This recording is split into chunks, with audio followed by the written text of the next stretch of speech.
What's up, friends and fam? It's your boy Paul Long, aka the Dodge Father, down here at the one and the only Chatham Chrysler. And what I have today is a comparison for the 4th gen OG Grand Cherokee versus the all-new 2022 Jeep Grand Cherokee.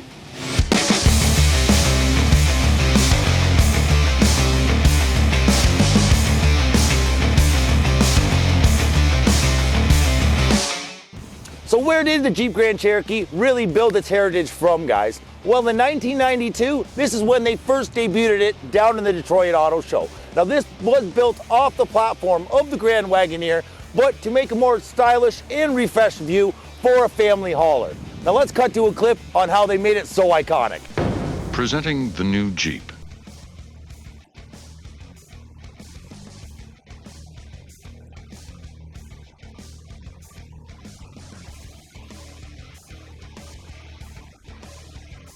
So this is the 4th gen, or I like to call it now, the OG of the Jeep Grand Cherokees. This guy has been making a run since 2011 and is still being carried on side by side with the 22 models. Now, if you take a quick look, guys, what I really think the big standpoint is, this is an off-road enthusiast look. It has that big, bulky, as we know with Jeep, off-road capability look. And guys, this is why we didn't wash it, because we know it looks damn better covered in mud. That's a Jeep thing. Now, if you carry up to the front, guys, it still has a nice, iconic 7-slotted grille, your LED lighting, and just a very big presence. But my thoughts, my friends, when you want to look at luxury, that's where the new sleek look of the 5th gen comes in. So with a complete redesign, bringing the Grand Cherokee up to the luxury status, guys, I think they've done everything and then some to make it compete with the competitors. They've taken a streamlined look, kind of taken a little bit of the bulkiness that you would know out of the OG look, but it's giving you the best of both worlds. What do you want? The off-road capability, or do you want something a little more sleek and classy? We all know the off-road capability is still there, same drivetrain, same engine options, same 4x4 capabilities, but the interior is where the real design started to get changed. So let's sit them side by side and just show you guys where the notable differences, to me, really stand out. I mean, keeping a lot of the tradition of the front end, but really opening up that lower fascia and giving it a bigger presence on the lower grille. Also adding your LED headlights, your LED fog lights, and LED tail lights. I really think this look here is more of a streamline, gonna be more of your executive look, where you're gonna go back to that big, bulky OG when you stick with the 4th gen. Now, if you come up the side, guys, again, same streamline carrying through. Roof line's a lot different now, the way they carry it down on the back. But the options, again, are pretty much the same. Before, with the 4th gen, you had 5 options. Now you have 6 with this. So you're going to start off with your Laredo, then your Laredo Altitude, then you're going to have your Limited, your Overland, your Summit, and your Summit Reserve. Yes, I know that's a lot, but again, Jeep is known for, with their Grand Cherokee, giving you a lot at your entry level. A lot of other brands, even with ours at Jeep, your entry level starts with a base model. That's not how this works with a Grand Cherokee. Your even base model is going to start with a lot of safety features. You're gonna have your adaptive cruise control. You're gonna have your lane assist. You're gonna have your blind spot monitoring. You're gonna have your parking sensors, heated seats, heated steering wheel, remote start. I mean, these are all things that you come to expect out of a luxury brand you're going to be paying for, but this is what walks in with the entry level. So one very notable thing I've noticed when we're looking at the back here is what they've done again to keep this more of an executive look and keeping this streamlined together. When you had your trailer hitch before, which these things will still tow up to 6,200 pounds with your V6 and 7,200 pounds with your Hemi, but they've actually hidden the hitch in here behind to keep it nice and sleek, as well as your LED taillights going all the way through. Now, a little bit about the interior at the back here is your cargo space. They have actually offered a lot more space when you do look in the depth of the back here.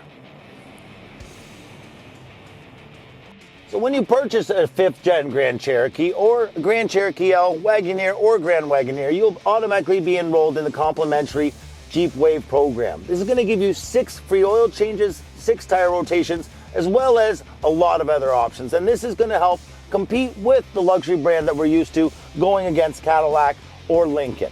So some of the major finishes or changes that really contribute to bringing Jeep up to the luxury brand with this new redesign is going to be automatically your technology and the luxury. I mean, your full leather seats, again, this is only the limited. So this is only third from the entry level. You still have 3 other trim packages to go up, which gets you much further in technology and luxury. But guys, looking in here, you have the nice wood look up here, a lot of the satin aluminum trim carried across the dash, and just a better use, I feel, of the cabin space. The way the full panoramic sunroof goes up there, I actually feel like I do have more headroom than I did in the OG. Now, I'm not trying to press anybody from one to the other. Again, it depends on the look you want to go with. Are you going for that rugged off-road, or are you trying to bring Jeep to the executive look? We do have a lot of changes though on the dash itself, and as I said, the technology that's coming with that. You're going to have a 10.5-inch fully digital cluster display, which is completely customizable to anything you want to see on there. As well as I said, they have a lot of safety features that are just coming standard across the board. A couple little fun things to drive with it. You got your paddle shifters. And as we all know, the off-road capability Jeep's always been known for gets carried directly into this. That is going to give you your select terrain management as well. So it's going to give you your sand, mud, your snow, your automatic or your sport mode, depending on what terrain you're going through. They also have a lot of nice little small touch point details with this piano finish all the way down the center of the console. And again, all of the white stitching, just kind of breaking up the leather in here. That is one of the big changes as well that you're not going to see into the 4th gen. Again, a bigger screen, a faster processor, and an easier interface to use, and again, a lot more customizable. You can literally make your own pages. You can change it to the drivers that you want on it, as wireless and Android Auto and Apple CarPlay. Again, with numerous options I just don't want to get into because there's so much of it.